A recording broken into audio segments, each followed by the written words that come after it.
ஜோதிடத்தில் ஆண் ஜாதகத்தில் 7ஆம் அதிபதியும் சுக்கிரனும் பாதிப்படையக்கூடாது. பாதிப்புனா 7ஆம் அதிபதி ராகு கேதுவோட நட்சத்திரத்திலையோ ராகு கேதோடவோ சேரக்கூடாது.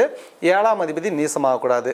அதே போல் சுக்கிரன் நீசமாகக்கூடாது. சுக்கிரன் ராகு கேதோட நட்சத்திரத்திலையோ ராகு கேதோடவோ சேரக்கூடாது. சேரும் பொழுது இந்த திருமண வாழ்க்கை அப்படின்றதுக்கு அவர்களுக்கு ஒன்று காலதாமத திருமணம். திருமணம் ஆச்சுன்னா திருப்தியற்ற மன வாழ்க்கை, அதனால விவாகரத்துக்கு போகிறது. கேதுவோட நட்சத்திரத்தில் இருந்தால் விவாகரத்தை கொடுக்கும். ராகுவோட நட்சத்திரத்தில் இருந்தால் பெண்ணுக்கோ இல்லை ஆணுக்கோ விபத்தை கொடுக்கும்.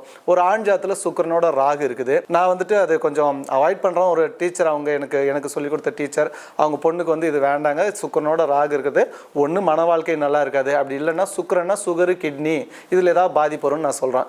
அவங்க இல்லை பாலாஜி எவ்வளோதான் நான் பொருத்தம் பார்க்குறது, இதை எங்களுக்கு இடம் பிடிச்சிருக்குன்றாங்க. ஒரு சில விஷயங்களை நம்ம வேணான்னு சொல்லும்போது அவங்க வேணும்னு கேட்டாங்கன்னா அதை அப்படியே விட்டுணும். ஏன்னா கர்மா அவர்களை விடாது. அந்த கர்மாவை நம்ம எதுவும் பண்ணக்கூடாது.